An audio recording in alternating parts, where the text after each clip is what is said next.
মা বোনেরা যদি এখনো কেউ বক্তৃতা শুনতে বসে থাকেন, তাহলে আল্লাহর ওয়াস্তে বলবো, যেই ছেলেটি একটি কাগজ পাঠিয়েছে, এই লেখার ভিতরে সে বলছে আমার স্ত্রী আমাকে মানে না, আমার স্ত্রী আমার কথা শুনে না। এটা বড় কষ্টের কথা, বেদনার কথা। যে তার স্বামীর কথা শুনে না, সে তো চির জাহান্নামের অধিবাসী হবে।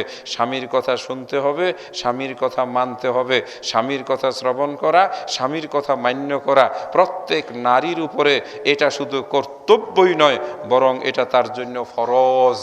যদি স্বামী তাকে কোনো গুনার কথা, যদি স্বামী তাকে কোনো পাপের কথা, যদি স্বামী তাকে ধরো চুরি করার কথা অথবা খারাপ কিছু করার কথা, পাপের কথা না বলে, তাহলে বাকি নির্দেশগুলো স্ত্রীকে মেনে চলতে হবে।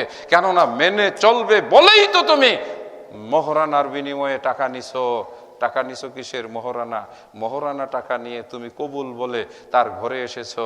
তুমি প্রতিশ্রুতিবদ্ধ, তুমি স্বামীকে স্বামী বলে সম্মান করবে। কেননা আল্লাহ কোরআন মাজিদে বলছেন, আল্লাহ কোরআন মাজিদে বলছেন, একজনের উপরে আরেকজনকে আল্লাহ সম্মানিত করেছেন।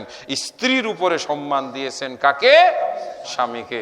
যে নারীর অন্তরে আল্লাহর ভয় থাকবে, একটু আগে যেটা আমি পড়লাম কোরআন মাজিদের আয়াত, ওয়ালিমান খাফা মাকামা রাব্বিহি জান্নাতান, যেই নারীর অন্তরে আল্লাহর ভয় থাকবে, যেই ব্যক্তি ভয়াবহ কবরের আযাবকে ভয় করবে, যেই ব্যক্তি হাসরের দিন আল্লাহর সামনে দাঁড়ানোর কথা ভয় করবে, যেই ব্যক্তি জাহান্নামের ভয়াবহ আযাবের কথা শুনে কম্পিত হবে। আমি একটু কোরআন মাজিদের এক জায়গা থেকে আমার মা বোনদেরকে একটু শোনাতে চাই, আপনারা একটু মেহেরবানি করে শুনেন।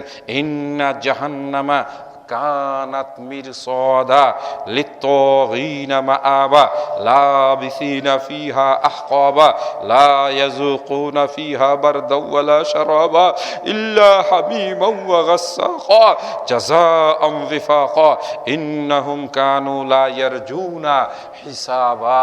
একটু বলে নেই না সুবহানাল্লাহ। এই আসমানের নিচে জমিনের উপরে কিছু মানুষ আছে, কিছু মানুষ আছে যারা পরকাল বিশ্বাস করে না। আল্লাহ কোরআনে বলেন, ইন্নাহুম কানু লা ইয়ারজুনা হিসাবা, এরা একদিন আল্লাহর সামনে দাঁড়িয়ে হিসাব দিবে। এই হিসাবের কথা তারা ভুলে গিয়েছিল। মৃত্যুবরণের মাধ্যমে তারা একদিন পরকালে আল্লাহর সামনে তাদের আমলনামা নিয়ে হাজির হবে। যেই আমলনামার প্রতিটি পাতা পাতা তাদেরকে পড়তে বলা হবে, তখন তারা আল্লাহর সামনে হিসাব দিবে। আল্লাহ পাক কোরআনে বলেন, ইন্না জাহান্নামা কানাত মিরসাদা লিত্তাগিনা মাআবা।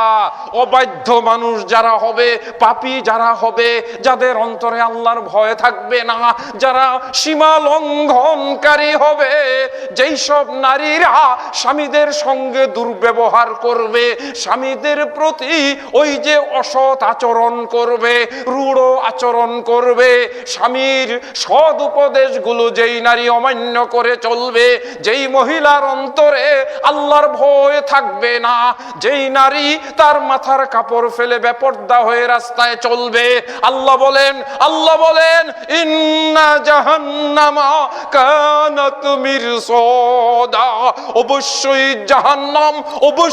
জাহান্নাম তার ঠিকানা হবে, প্রক্ষিপ্ত হবে।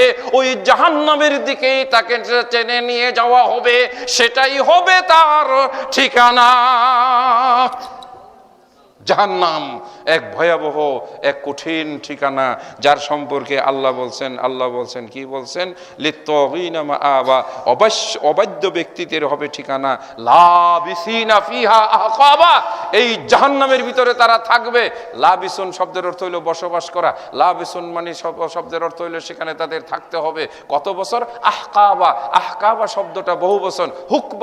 হুকবাতুন মানে হইল এক হুকবা বলা হয় জাহান্নামে অবস্থান করার কয়েক শত কোটি বছরের সময় মিলিয়ে এক হুকবা পরিমাণ। এই এক হুকবা সম্পর্কে তাবলীগ জামাতওয়ালারা বলে হাজার হাজার কোটি বছর।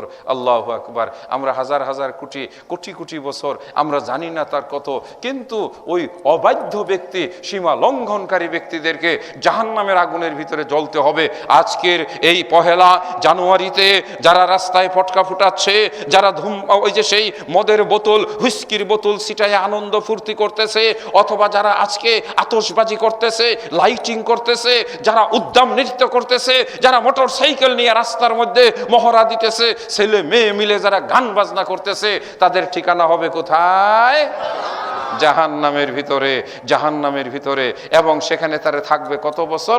আহকাবা, আহকাবা, শত শত হাজার হাজার, হুকবা হুকবা, মানে হাজার হাজার হাজার কোটি বছর তারা জাহান্নামের আগুনে জ্বলবে, জাহান্নামের আগুনে জ্বলবে। এরপরে আল্লাহ বলেন লা ইয়াযুকুনা ফিহা বারদা ওয়ালা শারাবা, তাদেরকে যে খাবার দেওয়া হবে, তাদেরকে যে খাদ্যগুলো দেওয়া হবে, সেগুলো ঠান্ডাও হবে না, সেগুলো পিপাসা দূর হবে না, সেগুলো তাদের খাদ্যের কোনো অভাব দূর করবে না, বরং তাদের নারী ভুঁড়িগুলো জ্বালিয়ে দিবে। এমন শরাব, এমন পানীয়, এমন কিছু তাদেরকে পান করানো হবে, সেই পান জিনিসের নাম হলো ইল্লা হামিমাউ ওয়া গাসসাক, ভয়ঙ্কর উত্তপ্ত এবং রক্ত পিউজ মিশ্রিত এমন খাবার তাদেরকে দেওয়া হবে, এমন খাদ্য তাদেরকে দেওয়া হবে। যারা মদ পান করে, যারা আজকে রাস্তায় মদ নিয়ে, হুস্কি নিয়ে গায়ে ছিটাইয়া আনন্দ উৎসব করতেছে, যারা পহেলা ওই যে জানুয়ারি পালন করতেছে, কোরআন হাদিসের ভাষায় তাদের আলো আয়োজন, তাদের এই সব অনুষ্ঠান, এইগুলো তাদের কারণ হবে জাহান্নামে যাওয়ার। আল্লাহ আমাদের সবাইকে তুমি হেফাজত করে নাও, আল্লাহ তুমি আমাদের সবাইকে হেফাজত করে নাও। আর এগুলোই হচ্ছে তাদের সীমা লঙ্ঘন করার পরিণতি।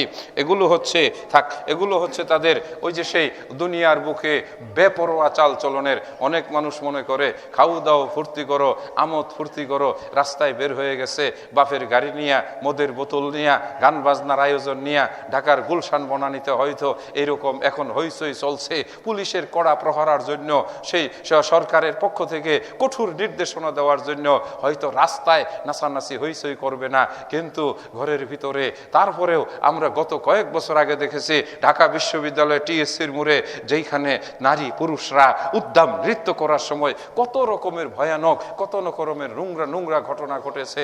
আল্লাহ আমাদেরকে হেফাজত করুন। বিশেষ করে আজকে বেড়াইদের যুবকেরা যারা এই পহেলা জানুয়ারি এবং 31শে ডিসেম্বর বিদায়ের সময়, বিদায়ী বছর, আগত বছরকে ওই যে সেই বরণ করার জন্য এই আনুষ্ঠানিকতা, মেলা, গান বাজনা অথবা নাচানাচি, হইচই, রাতের বেলায় সীমা লঙ্ঘন করা, পটকা ফুটানো অথবা বিভিন্ন রকমের অপরাধ অপকর্ম নিয়ে যারা ওই যে সেই ব্যতিব্যস্ত, এইগুলো থেকে যুবকদেরকে ফিরানোর জন্য, তরুণদেরকে ফিরানোর জন্য আজকের যারা আওয়াজ মাহফিলের আয়োজন করেছে, আমিও তাদেরকে ধন্যবাদ মোবারকবাদ জানাই। আমি তাদেরকে অন্তরের অন্তঃস্থল থেকে, বিশেষ করে যারা ওই যে সেই ভালো ভালো গবেষকমূলক বক্তা দাওয়াত করে এনেছে, আলহামদুলিল্লাহ সেই জন্য ধন্যবাদ জানাই। প্রাথমিক উদ্যোগ হিসাবে হয়তো তাদের কাজের মধ্যে কিছুটা শৃঙ্খলার অথবা কিছুটা পরামর্শের অভাব ছিল, কিন্তু তারপরেও আমি সামগ্রিকভাবে, এখন প্রায় রাত 1টারই তো কাছাকাছি হয়ে গেছে, এতটা সময় পর্যন্ত আলহামদুলিল্লাহ মসজিদে বসে, এখানে বসে যে ওয়াজ শ্রবণ করা হলো, এটার জন্য অবশ্যই এর সোয়াবের একটা অংশ আমাদের সুবহানে আহলে হাদিস এই সেই বেড়াইদের যুবকেরা পাবে। আল্লাহ তাদেরকে আরো ভালো ভালো কাজ করার তৌফিক দান করুন। জোরে বলি আমিন, জোরে বলি আমিন। মা বোনেরা, হয়তো অনেক রাত হয়ে গেছে, আগামীকাল এখন লম্বা আলোচনা শুনলে, আরো কথা শুনলে আপনার ফজরের নামাজ কাজা হবে। আর আমার তো প্রত্যেক দিনই একটা করে মাহফিল থাকে। যে বছর চলে গেল, এই ডিসেম্বর মাসে আমার 33টা না 34টা মাহফিল ছিল, একদিনেও 2টা করছি। গতকালকে আমি ছিলাম টাঙ্গাইল, তার আগের দিন ছিলাম আমি রংপুর, তার আগের দিন ছিলাম আমি গাইবান্ধা, তার আগের দিন ছিলাম আমি সেই পাবনায়, তার আগের দিন ছিলাম কুমিল্লা। তার মানে এইভাবে একেবারে প্রতি রাত্রেই আগামীকালকে মাহফিল আছে। এটা আমাদের বাচ্চু ভাই জানে, ওই যে 30 সালের ইজতেমা, তাই না? ওই ইজতেমার প্রথম দিন ইনশাল্লাহ সেখানে গিয়ে কথা বলতে হবে। তারপরের দিনও প্রোগ্রাম, এই জন্য কিছু একটু ঘুমাইতে হবে এখান থেকে গিয়া। হ্যাঁ, তারপরে আবার আগামীকাল 1 তারিখ থেকে সকলেরই অফিস, আদালত, কলেজ, স্কুল খোলা হয়ে যাচ্ছে। প্রথম দিন হাজির হইতে হবে। বাচ্চা ছেলেদের কিন্তু আগামীকাল সরকারে বই দিবে, নতুন বই, জানো তো? হ্যাঁ, নতুন বই, নতুন ক্লাস। হ্যাঁ হ্যাঁ ও, আপনার দোকান খুলবেন, তবে এটা সোয়াবের আশায় খুললেন না যে বছরের প্রথম দোকান খুলবেন। হ্যাঁ, খুলবেন বিসমিল্লাহ কইয়া, 1 জানুয়ারি হিসাবে না, বলবেন যে আল্লাহ আজকের জীবিকা তুমি আজকে দিবা। এই যে এখানেও একটা কথা আছে, হ্যাঁ, এটা একটা হিসাবের বিষয়। তোমরা ডিসেম্বর মাসে বার্ষিক পরীক্ষা দিছো, ডিসেম্বর মাসে রেজাল্ট হয়, সরকারের একটা নিয়ম গণনার। আমরা যারা চাকরি করি আমাদের মাসের বেতন দেয়, জানুয়ারি মাস গেলে আমাদের ইমাম মুয়াজ্জিনেরও বেতন দেওয়া হয়। এই ইংরেজি মাস এখন হিসাবের জন্য আমাদের জীবনের সাথে মিশে গেছে। সুতরাং এটার বাড়তি কোনো সওয়াব নেকি কিচ্ছু নাই, কিন্তু তারপরেও আগামীকালকে তোমাদেরকে নতুন বই দিবে কেন? যে কালকে যেন তোমরা এই একেবারে প্রাথমিক অবস্থায়, কালকে তোমরা প্রাথমিক অবস্থায় বছরের প্রথম দিন থেকে লেখাপড়া শুরু করতে পারো। আল্লাহর উপর ভরসা। কার উপর ভরসা? নাকি কালকে বছরের প্রথম দিন এই জন্য ভালো খাইতে হইব, ভালো খাইলে সারা বছর ভালো খাওয়া যাবে, এই বিশ্বাস করা কি ধরনের পাপ? শিরক। কালকে বছরের প্রথম দিন কাউকে বাকি দেওয়া যাবে না। বাচ্চু ভাইরে কইতেছি দোকান খুলবো সারা বছর, তাহলে বাকি যাইব। অনেক দোকানদার কালকে বলবে আমি তো এইগুলো কিছু সাজায় রাখছিলাম, যে বছরে মানুষ কি করে পহেলা বৈশাখে অথবা পহেলা জানুয়ারি, আগামীকাল দেখবেন বাজারে গেলে আরে ভাই আজকে বছরের প্রথম দিন, আজকে কোনো বাকি টাকি দেওয়া যাইব না। তার মানে হলো তাহলে পুরা বছরই তার বাকি যাইব। এইরকম বিশ্বাস করা কুফুরি বিশ্বাস, কুফুরি বিশ্বাস। কেউ যদি মনে করে আজকে বছরের প্রথম দিন, আজকে যদি ভালো মন্দ খাই, গোশত দিয়ে খাই, তাহলে সারা বছর গোশত খাইবে, এটা ব্যাককলের ব্যাককল। ও নিজে ব্যাককল, তার বাপ ব্যাককল, তার দাদা ব্যাককল। কথা ঠিক না ঠিক? তার কারণ হইলো বছরের প্রথমে ভালো খাইলে সারা বছর ভালো খাওয়া হবে, এটা একটা মিথ্যা ধারণা, এটা একটা মিথ্যা ধারণা। বছরের প্রথম দিন সবাইরই শুভেচ্ছা জানায়, তাতে সকলের সঙ্গে ভালো সম্পর্ক হইব। আজকে শুভেচ্ছা জানাইছে, কালকে কিলাকিলি, এটা ফাইসালা হয় কোথায়? সুতরাং শুভেচ্ছা জানায় কিছু না, হ্যাঁ শুভেচ্ছা জানায় একজন আরেকজনকে মেসেজ পাঠায়।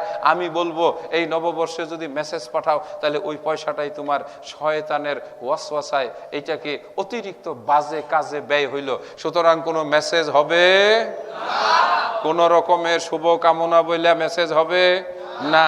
শুভকামনা কার কাছে? আল্লাহর কাছে। আমরা দোয়া করি আল্লাহ আমাদের সবাইকে সুস্থ রাখুন, ভালো রাখুন, এই প্রত্যাশা, এই আশা ব্যক্ত করে। আমাদের মসজিদের সেক্রেটারি সাহেব আলহামদুলিল্লাহ, আমাদের মসজিদের ভারপ্রাপ্ত সভাপতি, তিনিও কিন্তু আজকে প্রথমে আইসা সভা শুরু করে দিয়ে গেছে। তারপরে আমাদের মাননীয় এমপি সাহেব আসছিলেন মাগরিবের নামাজের সময়। আমরা সবার জন্য দোয়া করি আল্লাহ যেন তাদের দ্বারাও বেশি বেশি ইসলামের খেদমত করার তৌফিক দান করেন। বিশেষ করে আমাদের আলহাজ শামসুল বাদির ভাই, যিনি তোমাদের সঙ্গে সারা রাত বসে থেকে ওয়াজ শুনলেন। যারা নেতা হয়, যারা দামি মানুষ হয়, তারা কিন্তু বেশি সময় বসে ওয়াজে থাকতে পারে না, এরা কিন্তু দোকানে বইয়া সময় কাটায়, ওইটা আমি কমু না। তবে আমাদের বাদির ভাই, আমাদের সেক্রেটারি সাহেব আজকে আমাদের সঙ্গে সময় কাটাইছেন, আমরা ওনার জন্য প্রাণ ভরে দোয়া করি। ওনার আব্বা এই সমাজের জন্য বহু কুরবানি স্বীকার করে গেছেন। আলহামদুলিল্লাহ এখন আল্লাহ পাক ওনাকে কবুল করেছেন, উনি যেন মসজিদের খেদমত করতে পারেন, তোমরা দোয়া করবো বলি আল্লাহুম্মা আমিন, আল্লাহুম্মা আমিন।